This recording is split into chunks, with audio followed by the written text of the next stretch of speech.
Robert Merglace of the MindShare Learning Report, and welcome to This Week in Canadian EdTech with Dr. Mario Chiasson of Frankfurt's School Division in New Brunswick on back to school and transforming the education system for the innovative society, a case study and a sneak peek at the Canadian EdTech Summit that he'll be speaking at on November 2nd and 3rd in Ottawa, Canada. Dr. Chiasson, thank you for joining me this morning. Oh, good morning. There's nice to see you again, once again there, Robert. A little bit about Dr. Chiasson. He is the Director of Research and Innovation and Change Management at District Scolaire Francophone Sud, with more than 25 years of experience in the education system. And he is Associate Researcher at the University of Moncton in New Brunswick, and he's currently Chief Research Investigator of a longitudinal research project called Entrepreneur Tomorrow's Education Today, and he is past founding chair of the C21 Canada CIO Alliance. You've been a busy man, Dr. Chiasson, and on the move.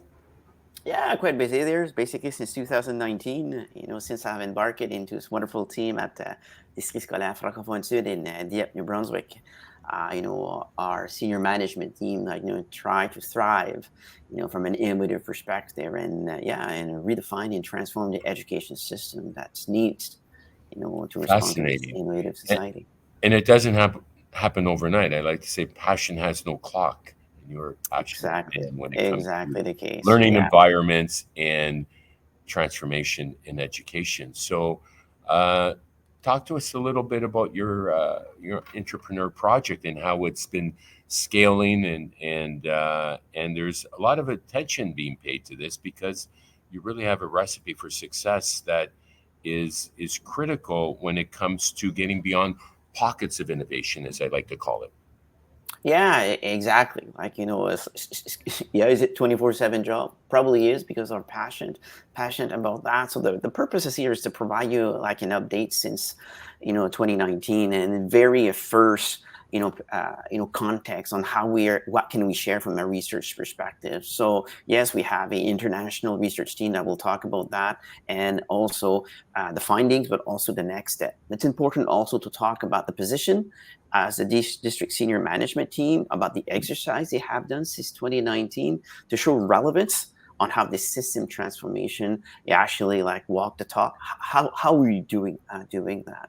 So I'll start sharing my screen, and sure. I might lose you there, but the whole context of this presentation is really how do you transform, an education system for the innovative societies, and from a longitudinal process, how does it work?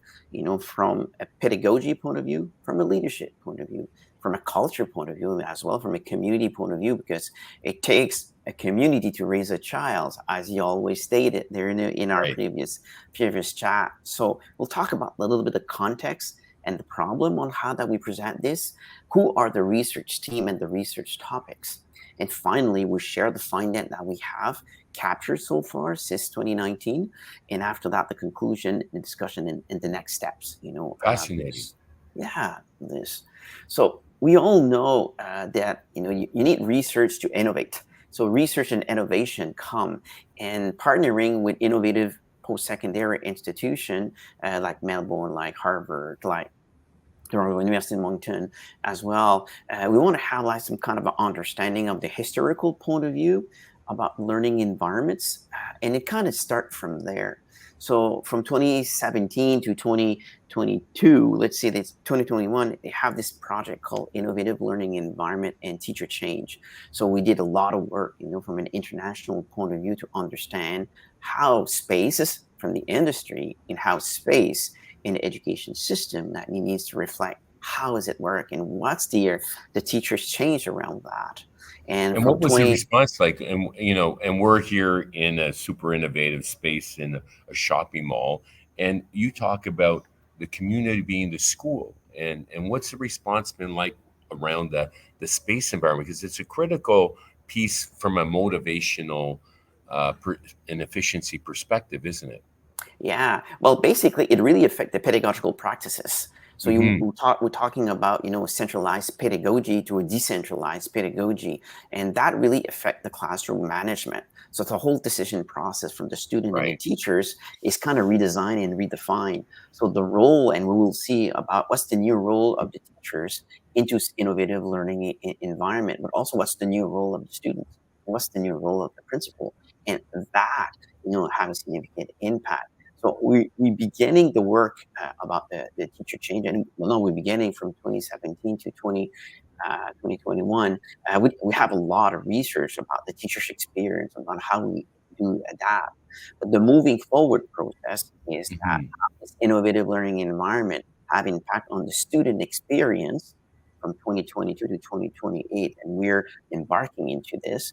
But also, there's two subtitles we're digging in about is innovative learning environment and leadership transition.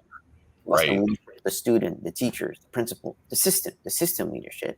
But also a line or parallel is the innovative learning environment, but also community engagement into this. So we're really digging down on those Right. three fundamental student experience, leadership transition, and also community. What are the students saying? Because this really is their wheelhouse when it comes to giving kids agency, putting them in the right spaces, giving them tools to thrive. Yeah, yeah. We will be talking about that as a core presentation and the relationship of Right. what our teachers are saying, what our Right. students are saying, and what our principal are saying into this as a whole system. So yeah, we're definitely going to talk This about is that. really important work that you're doing, uh, and a global impact that you can make. Beyond your system, it's complex. So many moving parts. And I interviewed Dr. Fullen, who just came out with a new book on the whole evolution and the four drivers, and the disruption that's required. Right? It gets Yeah, messy, doesn't it? yeah, yeah. My work previously understand the mismatch between the innovative societies and also That the was your educational doctoral system. thesis, So, yeah, and kind of I think, I have a sense of understanding of the gap. Now, the strategies right? on how to do that. This is one strategies or one model, and one of the element about the leadership and the hybrid approach inspired by Dr. Richard Kelly's work.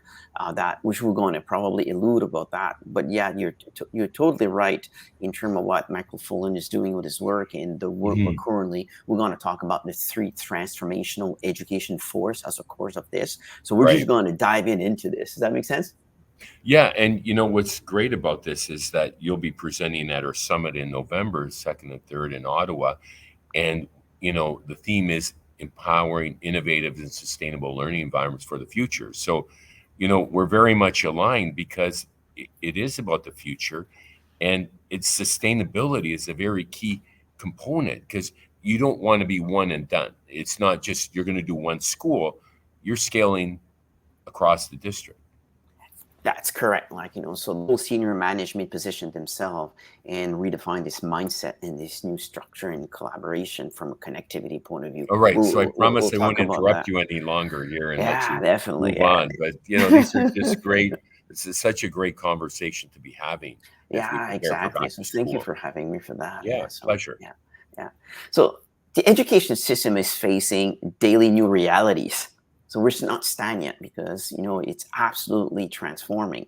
We just got a new Prometheum technology, groundbreaking, which is called AI, and from my understanding, is going to disturb two major system, health system and the education system. Hmm. So it's going to redefine and redesign the labor force, but also how it's going to transform the humanity as a whole. So while we're talking, what's the role of the education system behind that?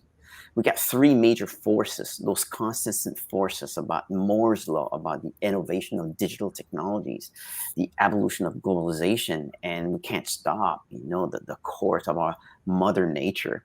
And those three forces really position ourselves in a great acceleration, which really affected Hmm. socioeconomy and earth system trends. And by ricochet, right, okay, the labor force are really impacted. If you look about 100 years ago, there's four major work domains that really affected from the labor force. The agriculture, the working, the service, but also the creative industry have really spiked up since the 80s. So that was the arrival of the digital industry in the 80s. In that point, from that 1980s, the labor force had already started transforming itself. We just didn't realize it, how it really impactful.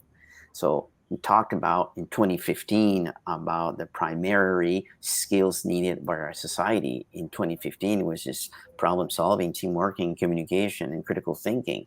But now we're talking about artificial intelligence, machine learning, data science, analytics, cybersecurity, cloud computing, and goal. So all those new skills required by the innovative societies is that the current education system is living in a fast-moving world, and it creates a huge amount of pressure on the system. So how does school system prepare the learners in time where everything is volatile, uncertain, complex, and ambiguous? So honestly, we're facing two challenges, and I call that homework times two, because since the digital industry appeared in 1980s, the education system's got two challenges. I call that homework two. Basically, we need a better education system to acquire the skills, but we need more education system for the 3 R's. So we got kind of dual task. So what does it mean from system transformation? So our educational leaders need now to respond to those two questions at the same time. So the need to redesign and redefine the learning ecosystem, right, is a time. So this is just the tension that we're talking about. So there's a mismatch between the formal education system and the challenges of the education society or the innovative societies, because they're constantly innovating. So that's the challenge as a whole. And those five tensions can be described as the five evolutions: the evolution of ICT, the evolution of automation, the evolution of globalization, the evolution of the workplace. And you and I can relate. And after that, the evolution of the leadership. And those five evolution prompt us to ask fundamental questions. And why has the school system has not evolved at the same rate of the industry? How can the education system overcome these challenges? So where this group of research renowned teachers reflects way before 2019 and come up with these profound research questions is: what impact in terms of the measurable effect that do the entrepreneurial projects has to addressing the mismatch between formal education and the challenges in the innovative society?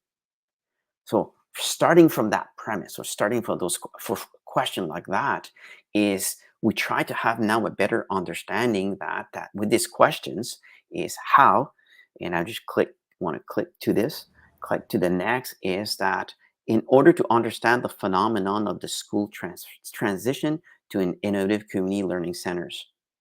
So we're living in a current time of humanities that the role of the schools need to be redefined and redesigned as part of the community. And the community is within this is just three major components. You got the education system, you got the municipalities, and you got the health. And those three needs to be now incorporated by synergy, right, into the learning experience. So what's the role of the schools? But also what's the role of the health community? What is the health of the municipalities that they contribute to the learning? So we want to move the All system. critical components of a healthy Is society. Exactly. So how do you understand this? Is that we're studying the phenomenon to transforming a school to a community innovative learning center, moving the ecosystem to an eco community. So basically creating an ecosystem where that the school, primary cares, research institution, community members, business partners collaborate to contribute to this innovative community learning network. So we had a collaborative research team who focus on those 6 topics, which is leadership, engagement, well-being, inclusion, innovative learning environment, and the learning outcomes. So as we move forward in this context of this, is that we talk about the 3 forces who transform our society. And in the education system, the work that I have done is what are the 3 forces who have the same impact. And the first force is the force of the learning phase, the learning space. And what are the learning space? What are the principles of the learning space? What are the characteristics of learning space?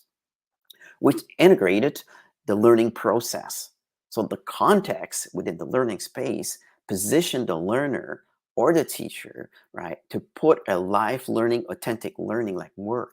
And that's going to set up the third force, which the learning competencies that the industry, our societies needs. And the fundamental that we would argue solidly is the computational thinking process as part of the learning process in a learning environment. So in the context of this research, what we have done is that we have 38 schools in our district. We have identified 6 schools, and what we've done is that we're transforming those learning environment utilizing those 3 forces. So Wow, the looks design impressive. process was that. Okay, this. And since 2019, phase 1 of the environment is that we capture the experience of the student, teachers, and school principals within those innovative learning environment that responds to the local and community needs. How were they By embracing the new learning environment? Yeah, definitely. So if we want to talk about now the results about this, we'll dive in. But as a whole, doesn't matter if the teachers, the students, the parents, as well of the school principal, they all have embraced, okay, the new learning space. And we'll dive into that. And we're going to really hone down on the learner. We'll talk about the learner, we'll talk about the teacher, and we'll talk about the principal, and we'll all talk also about Cool. the community, okay, for this. So when we dive in about our findings from a learning perspective, how those 3 forces that we utilize this knowledge to design the environment, this is what the student experience captured it was. This, okay, is that if we're talking about, in the green circle about student experience, they were in the position of creating, validating, and reflecting. And when we talk about that, is that they were in a position to construct their learning. So they were using their fingers and their brain. That was their perspective of this. But they had the freedom of learning. And the personalization and freedom is they're becoming actors and publishers. And that's a phenomenon thing. They were not calling themselves a student per se by result, but it's like, oh, I'm a publisher, so therefore I'm an author, right? Okay, I'm producing a video, so I'm becoming an actor, all right, with this. So they develop those skills about the self-direction, about learn how to listen, communicate, analyze, collaborate, be efficient at doing their work and being productive. So they have a totally new context of action that built their confidence because they're in a position to make decisions. So instead of listening, they were acting. And while they were acting, they were learning. And when they were learning how to think based on critical thinking decision process, which is the birth or the emergence of computational thinking process as part of the learning environment. So at the very beginning, they were extremely destabilized because they used to have their desk and their chair. Now they say, "Oh, I'm going into this environment. What do I do from a management point of view, etc." So they quickly adapt to it. This is just that now they were used to learn to listen, but now they had to learn to do, right, and be productive of that. So they loved that opportunity and that flexibility. So they felt that they were like the adult per se. So the disappearance of the social status also about the student and the teacher, right? They becoming now both citizen and they were collaborating on that. So the student, the teacher's becoming a resource, and we're going to talk about this. So what happened about those 3 forces in the learning experience, it created an opportunity of freedom and a system freedom for the student and the learner with this is the teacher and the environment. They developed their work ethics because now they were not related on bells, but they were relating on due date, right? So I had to develop this whole notion of that. They loved the flexibilities and the self-management point of view, and it was a dynamic learning process. So as we move forward with this, is I'm going to dive in right on the teacher's perspective. And the teacher's perspective, their role is they're guiding, assisting, and coordinating the learning. And at the initial, it was extremely challenging for them because they say, "Oh, I'm working with a team member. I'm working with another teacher." And this whole notion of, "Oh, I don't have a desk anymore. I'm not in front of a class anymore. I'm becoming now a resource to the students, it create a totally new mindset of classroom management about this. So they learn how to collaborate, and they really differentiated what coordinating, cooperating, and collaborating were as part of the new role. And they build confidence as they move forward, the same kind of experience that the student have lived. So they learn how to collaborate. So basically co-observe, co-evaluate, co-manage, co-plan with a colleague on this. So they're really becoming now a team. So instead of managing a classroom, I'm managing an environment. I'm managing a co-working space for this. They love that flexibility of doing that. So the impact of the three forces on the teacher's behavior really reflect on how that it facilitated the interdisciplinary. So if you're teaching math and was teaching French or teaching English, because we were together to co-plan, it was easy to integrate the multidisciplinary learning outcomes, and it facilitate the evaluation process, and it really facilitate the formal assessment practices by observation, product, and conversation between the student and the teacher as part Uh, of the learning product. Fascinating. I wanted to jump in with a question around how do you interface in the future, or perhaps you already are, with the faculties of education who are preparing these teachers for the classroom? Yeah, it's a good question.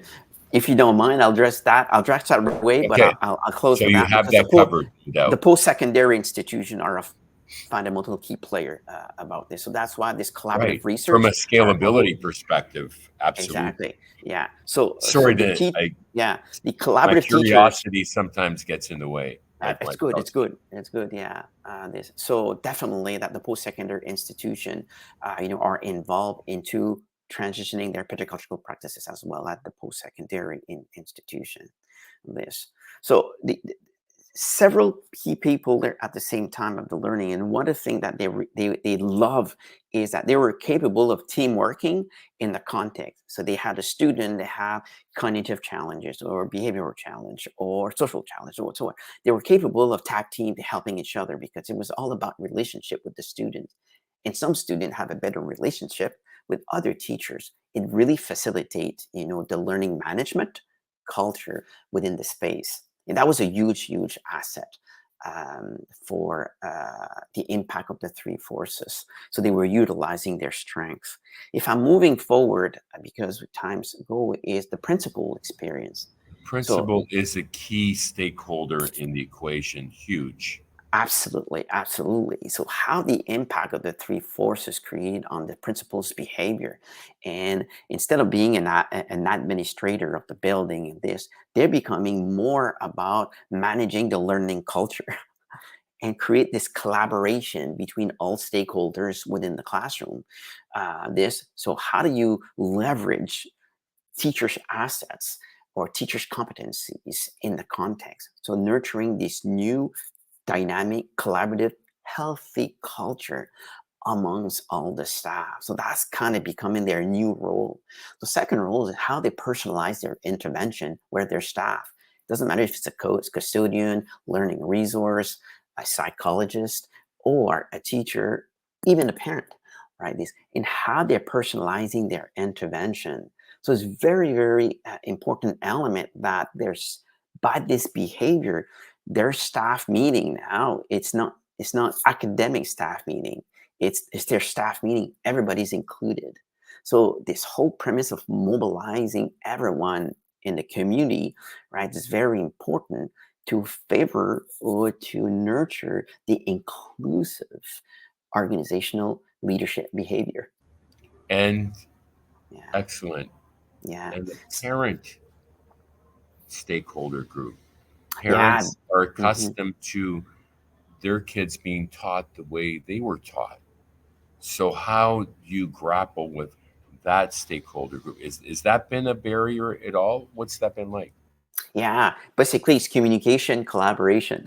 And the more you're going to communicate with the parents, the more that you're going to collaborate with the parents.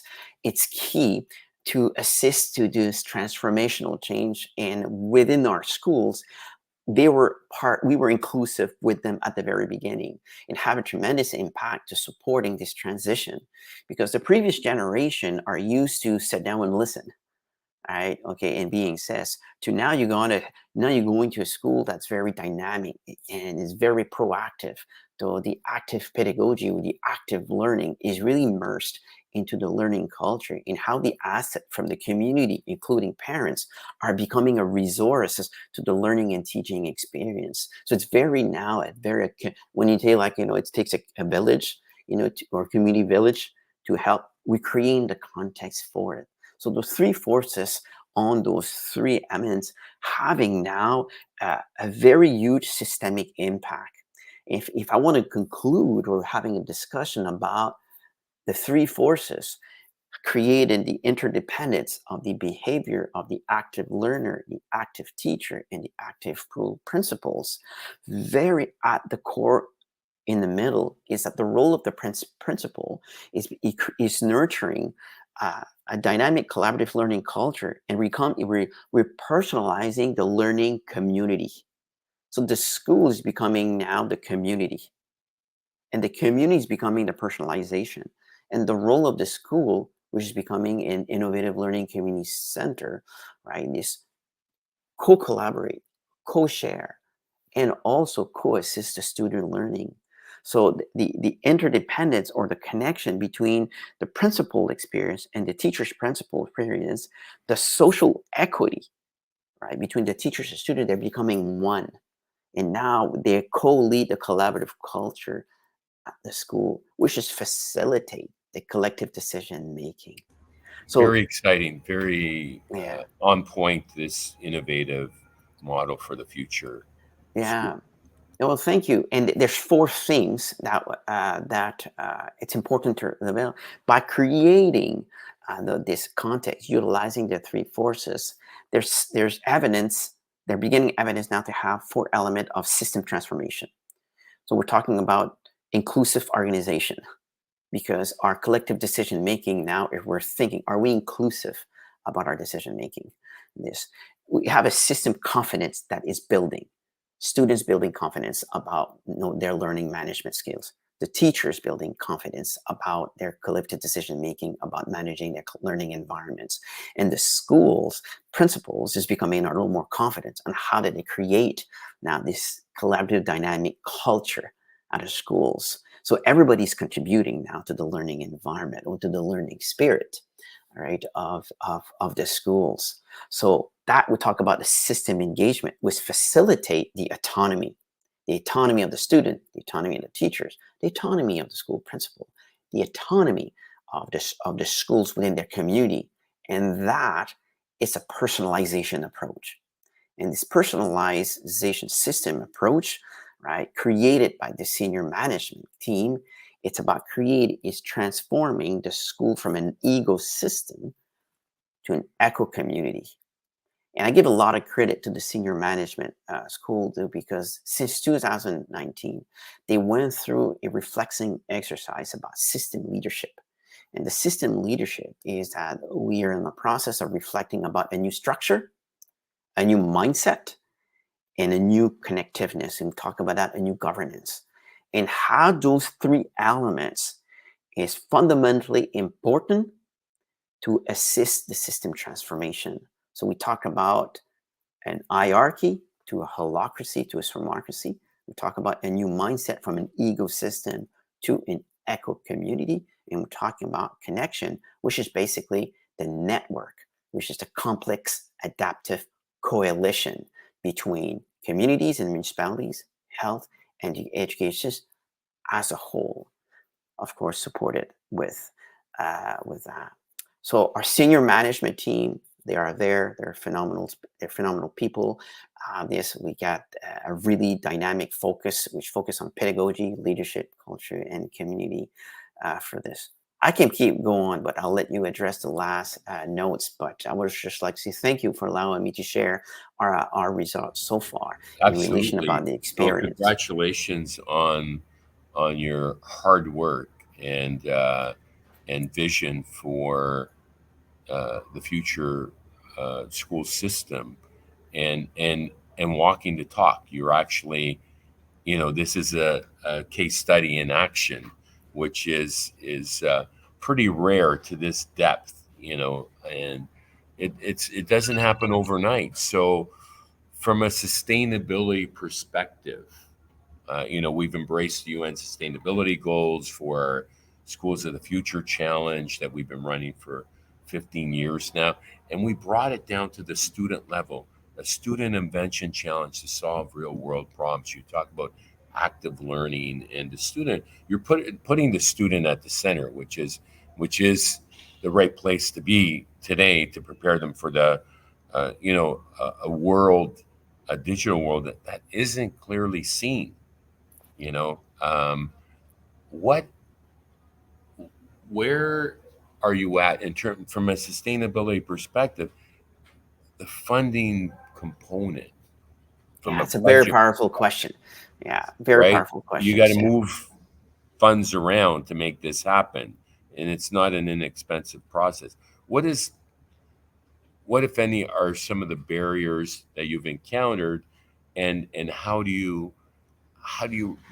you recommend to other systems across the country and beyond that are looking to embark on a similar journey? Yeah, it's a very quick questions. So I would start in 2 points. The very first point is that even though that you would have the funding for doing that, right? Okay, you can do it, but without an exercise vision, right? This that is not coincide the reality of the societies. Well, all investment might be disaligned, right? Okay, if we're not talking about the impact of AI as part of the visioning planning process, which is really going to infect the teaching and learning Yeah. uh, uh, practices, right? This. So the number one thing is that you can talk about funding, but you need to have a vision, and you need to have and this is very important to distinguish between a transformative plan versus a change management plan. Because when you transform, you amplify, you're not implementing. As soon as that you're implementing, the successful rate are very low. So in order to amplify, you need to personalize. So this is where the visioning planning process, is a fundamental element to help guide the district or the school who would like to be transforming itself. Okay, this. Secondly is the funding. The funding is completely aligned, with the coalition between ministry, education, community, and the municipalities. So everybody needs to have skin in the game to contribute to the system transformation. Societies we're looking at an ego, right? Okay, we need to create this echo. This echo is a create this collaborative culture so that we can all contribute to the system transformation point of view. So it's not one, it's not the education system to transform itself. It's the whole system needs to transform itself. It's a whole province, whole nation. So everybody needs to be part. So part of the visioning planning process, municipality stakeholders are part of the school exercise process, and education stakeholders are part of the vision and community vision process. So at the day, and I'll finish with this, the Right. day that the community strategic plan, which have an education component and health component, is becoming the syllabus or the school improvement plan of the schools, now you will have a community of learning. Thank you for that.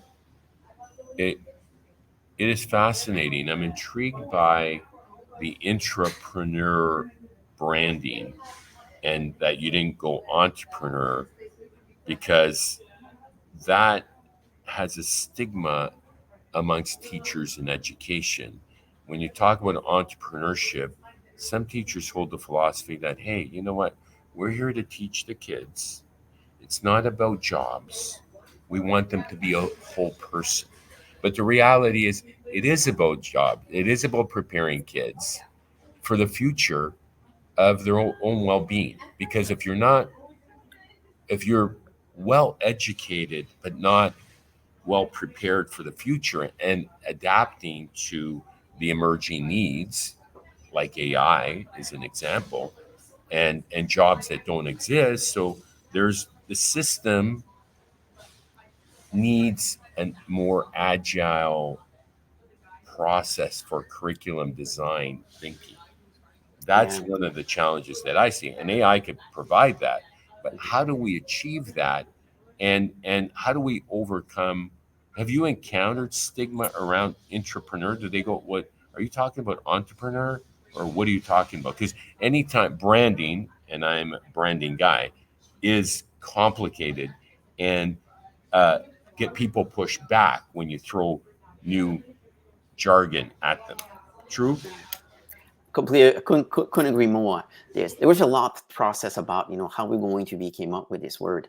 Basically, behind the word entrepreneur is education 4.0. We're strongly arguing right now the current status as we're at education 2.0, which is disaligned with industry 4.0.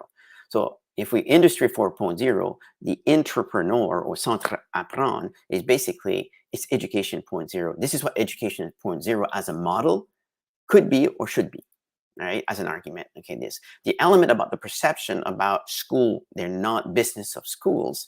This is that we're part of the evolution of the economy, that we are in the individual status. So 1498 to 1820, the economy was controlled and managed by countries. And from 1820 to 2004, it was controlled and managed by major firms. But since big data in AI, which burst in 2007 more specifically, we're in the individual status. So the entrepreneurial mindset should be part of the learning culture.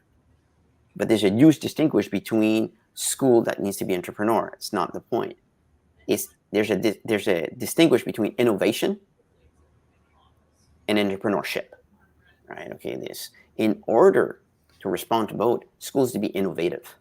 The innovative is the common denominator for every part, right? Okay, this. So we talk about pedagogy, we talk about leadership, we culture of innovation. Culture of innovation is going to develop entrepreneurs, but the intrapreneur is personalization of their whole identity as a learner. Fascinating. Yeah. Um, I recently listened to a podcast. Audrey Waters came out with a new book I'm about the sorry. history of EdTech, and she is a Luddite who she considers herself a Luddite that doesn't embrace new technology. Now, innovation is not just about technology, it's about doing things better, it's about making improvements.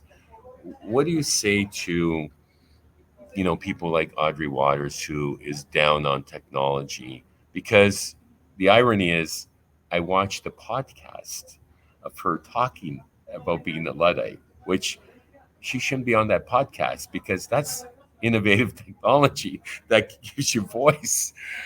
Storytelling is definitely the rage, and There's and and you encounter resistance along the way, like our friend Paul down in Nova Scotia, the one room schoolhouse.